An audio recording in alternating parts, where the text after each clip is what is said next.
இப்ப இறந்து போயிருக்கக்கூடிய கவுண்டமணி அவரோட மனைவி சாந்தி, பீரோல வச்சிருந்த சில பொருட்கள பார்த்துட்டு, இப்ப கணவர் கவுண்டமணி அவர்கள் ரொம்ப எமோஷனலா ஃபீல் பண்ணியிருக்காரு.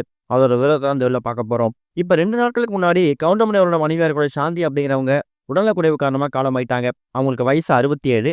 சென்னை தேனாம்பேட்ல கூட அவங்க வீட்ல தான் அவங்களோட உயிர் பிரிஞ்சிருக்கு. கவுண்டமணி அவர்களுக்கும் மனைவி சாந்திக்கும் கிட்டத்தட்ட வயசு வித்தியாசம் ஒரு 18 வயசு இருக்குமா. காதலிச்சு தான் திருமணம் பண்ணிக்கிட்டாரு. இவங்க 2 மகள்கள் இருக்காங்க. திருமண வாழ்க்கைக்கு அப்புறமா கவுண்டமணி அவர்கள் ரொம்ப சந்தோஷமா இருந்திருக்காரு. கவுண்டமணி அவர்களுக்கும் கிட்டத்தட்ட 85 வயசு ஆகுது. இவரும் இப்ப வயது மூப்புக்காரமா படங்கள் நடிக்கிறதில்ல. இப்படி இருக்கும்போது கடந்த சில நாட்களாவே கவுண்டமணி அவரோட மனைவி சாந்திக்கு உடல்நல பிரச்சனை ஏற்பட்டிருந்திருக்கு. இப்ப சிகிச்சை பலனில்லாம இறந்து போயிட்டாங்க. அவங்களோட உடல் பெசன்ட்ல இருக்கக்கூடிய மின்மயானம் தகனம் செய்யப்பட்டிருக்கு. இப்ப மனைவி சாந்தி இறந்து போனதுக்கு அப்புறமா அவங்க அறையில இருக்கக்கூடிய சில பொருட்கள பார்க்கும்போது, அதுலயும் குறிப்பா மனைவி சாந்தி பயன்படுத்தின பீரோல பெர்சனலா வச்சிருந்த பொருட்கள பார்த்துட்டு, கணவர் கவுண்டமணி ரொம்ப எமோஷனலா ஃபீல் பண்ணி அழுதுருக்காரு. அதாவது இறந்து போனதுக்கு அப்புறம் தான் மனைவி அறைய எடுத்து எல்லா பொருட்களையும் சுத்தப்படுத்தும்போது, அவங்க பீரோவையும் தொறந்து பார்த்திருக்காரு. அப்ப அவங்க பீரோல இவங்களுக்கு 1963ஆம் வருஷம் திருமணம் நடந்துச்சு. அந்த திருமணத்தப்ப இவங்க 2 பேரும் போட்டுக்கிட்ட அந்த திருமண உடை இருக்குல்ல, பட்டு வேஷ்டி, பட்டு சட்டை, அதே மாரி திருமண பட்டு புடவை, அது எல்லாத்தையும் இப்ப வரைக்கும் ஞாபகார்த்தமா கிட்டத்தட்ட கணக்கு போட்டு பார்த்துக்கோங்க எவ்வளோ வருஷம் ஆகுதுன்னு.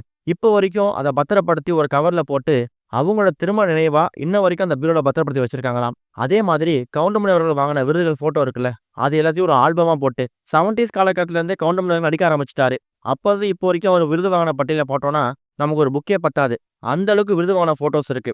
அதுல செலக்டடா ஒரு சில ஃபோட்டோஸ மட்டும் ஒரு நோட்ல எழுதி, எந்த டேட்ல என்ன விருது வாங்கியிருக்காரு அப்படிங்கிறத மென்ஷன் பண்ணி, அந்த ஃபோட்டோவோட அந்த நோட்ல ஒட்டி வச்சிருக்காங்களாம். இது எல்லாத்தையும் கவுண்டமணி அவர்கள் இத்தன வருஷம் அவர் கூட இருந்தாலும், தான் மனைவியோட பீரோவ அவர் ஓப்பன் பண்ணி பார்த்ததே கிடையாது. அந்த அளவுக்கு ஒரு பிரைவசி குடுத்திருக்காரு.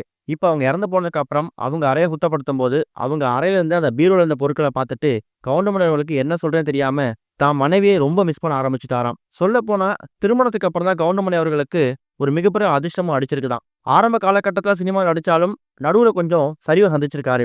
1963ஆம் வருஷம் திருமணம் ஆனதுக்கு அப்புறம், மனைவி வந்த நேரமா என்னன்னு தெரியல, அவருக்கு எக்கச்சக்கமான பட வாய்ப்புகள் குவிய ஆரம்பிச்சது. காரு, பங்களான்னு சொல்லி எல்லா ஆடம்பரமான வாழ்க்கையும் வாழ ஆரம்பிச்சிருக்காரு. அதுக்கு முக்கியமான காரணம் தன்னோட மனைவியோட அதிர்ஷ்டம் தான் அப்படிங்கிறத அவர் நம்ப ஆரம்பிச்சிருக்காராம். அதுக்கு உதாரணமா, எப்ப வீட்ல இருந்து வெளில போனாலும் சரி, தான் மனைவி கையால ஒரு ரூ. 50 ரூ. 100 கையில காசு வாங்காம அவரு போனதே இல்லையாம். இத வந்து கவுண்டமணியோட மேனேஜர் இப்ப ரீசென்ட்டா ஒரு பேட்டில ஷேர் பண்ணியிருக்காரு. கவுண்டமணி பிஸியா இருக்கக்கூடிய படங்கள்ல பிஸியா இருக்க நேரத்துல, வீட்ல இருக்கிற ஒட்டுமொத்த பொறுப்பையும் மனைவிகிட்ட ஒப்படைச்சிருவாராம். வாங்கிட்டு வர சம்பளத்த எல்லாத்தையும் மொத்தமா மனைவிகிட்ட தான் குடுப்பாராம். வீட்ட விட்டு வெளில போகும்போது, அந்த காசு வாங்குற சென்டிமெண்ட் அவங்க உயிர் பிரியிற வரைக்கும் இருந்திருக்கு அப்படிங்கிறத, இப்ப அவங்க குடும்பத்தினர் சொல்லும்போது உண்மையா கண் கலக்கத்த ஏற்படுத்தியிருக்குது.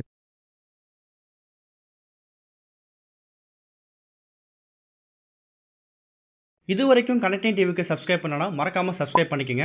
உடனடி அப்டேட்ஸ் பெறுவதற்கு நோட்டிஃபிகேஷன் பெல்லையும் கிளிக் பண்ணிக்கங்க.